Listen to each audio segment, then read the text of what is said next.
Greetings, this is a brief video on how to create products in Eclipse, of course if you have the proper authorizations. Now there are a lot of different ways you can create products. You can create them from within sales order entry as needed, non-stock items. You can pull them through the PDW catalog and sales order entry and create them. You can create them from a template, or you can create one from scratch, which would probably take 12 minutes, and most people don't do that. The simplest and least error-prone method for creating a product is to take a already existing product that is in your product file, make a copy of it, and modify as necessary. This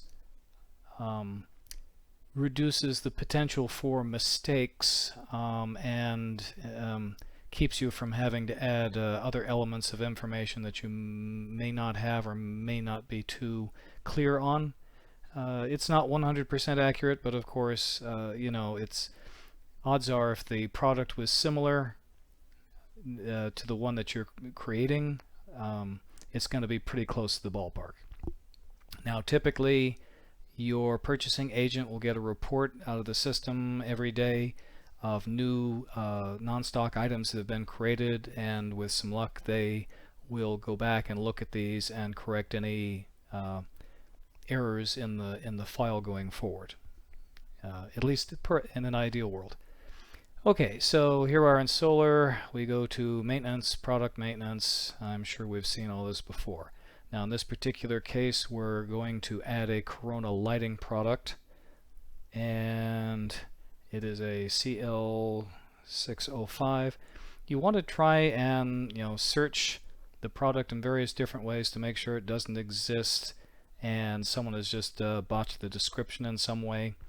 So as a general rule, try not to create it unless you're really sure that it doesn't exist. And there are reports and spreadsheets that I create on a regular basis that export out the whole product file to make it kind of easier to search and manipulate rather than a one-at-a-time case, which can also help in the process. Anyway, so we're CL605. Okay, we have a CL605 product, but this is a VG, which is verdant green. And it turns out that we found one in the warehouse that is black, and there is no black one. So this is a pretty safe bet. CL605, that's the only record that came up, so it's pretty unlikely that that black one exists as a record in the system. A bigger question would be, how on earth did the darn thing get in the warehouse if it obviously was never purchased? And well, that's anyone's guess. Funny things happen. Alright, so the simplest thing to do is to make a copy of this, since what we're wanting to create is identical in its parameters, except it's black. So you do File, you do Copy. It'll ask you, are you sure you want to make this copy? Yes, absolutely. Alright, and now we can make our minor modifications. So in this case, it is still a pagoda landscape lamp, but it is a BK instead of a green. We want to change this to black. Okay, we want to change this keyword from VG to black BK. Alright, price line and buy line is appropriate. This is Corona lighting, the unit of measure, all that good stuff is fine. Index type is fine. You want to go into UPC. If you have a UPC on the box, now is a good time to scan it in, put it under primary UPC. In this case, it does not have a barcode, or we don't know it. Go into user-defined maintenance and change this catalog number. And I can see here that this was 605 VG that we copied was a copy of another product that was a 603 VG, and someone forgot to change the catalog number. So be very careful of that. Very easy to forget the catalog number. When you do, I will whack you. Okay, so now I've got 2 records I have to fix instead of 1. Thank you. CL605, black. All right. And we don't have the barcode, so we're not going to deal with that. If there is a pricing difference, you might want to modify the price sheet entry if you know the pricing difference. Otherwise, leave that to the purchasing manager to deal with. There are other fields that are essential to a product. Copying them prevents you from having to figure them out, but I will mention them just briefly. One of those things is the grouping, which we can find under pricing, group maintenance, and we see here, okay, what is a cell group? Okay, in order for Eclipse to come up with suggested pricing on the sales order entry, you group all the customers into a group, and you group all of the products into group.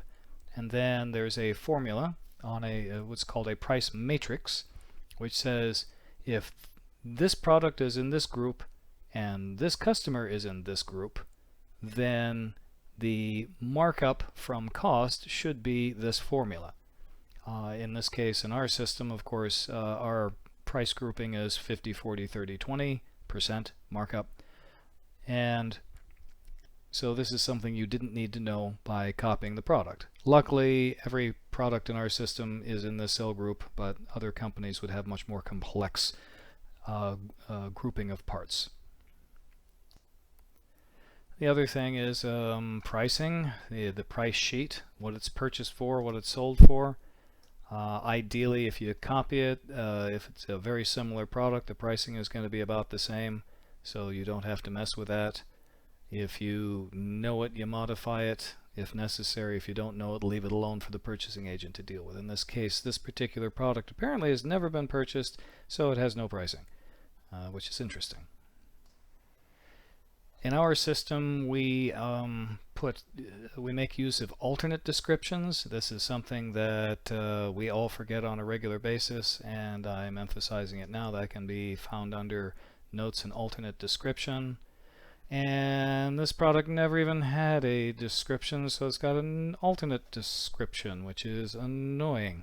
So we see this is a cascade failure. This original product, VG, was a copy of another item that was copied wrong. Then it was modified wrong, and now we're copying something twice wrong over and modifying that. Yeah. Anyway, so our company is the only company I know that uses alternate descriptions, but if your company does, be sure to check that before you save and get out of the system. And in our case, an alternate description is just basically the product description without the part number. So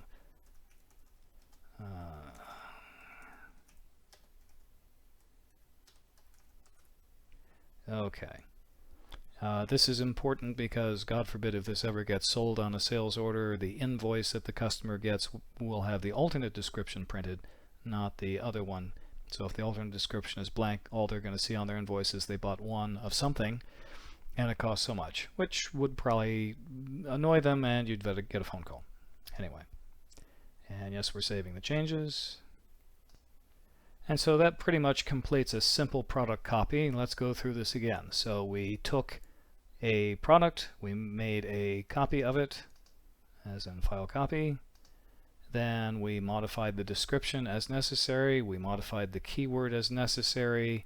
We went into the UPC code and we scanned in the primary UPC if it was on the box. If not, we leave it blank. We go into user-defined maintenance. We change the catalog number appropriately. We make sure the price line and buy line is correct and the status is non-stock, because this is a non-stock item. We do a quick eyeball to make sure everything looks kind of okay. The final thing, we go into Note and the alternate description and put in the alternate description, which is just not the manufacturer, not the part number, just the basic description, everything that comes after that. Then we'll save the changes, do a file save. Always put your initials on this. This goes into the log so we know who created it and why it was created. You might want to put in a little note, but that's entirely up to your flavor and taste. And done. And now we can go ahead and close this item. And there we are.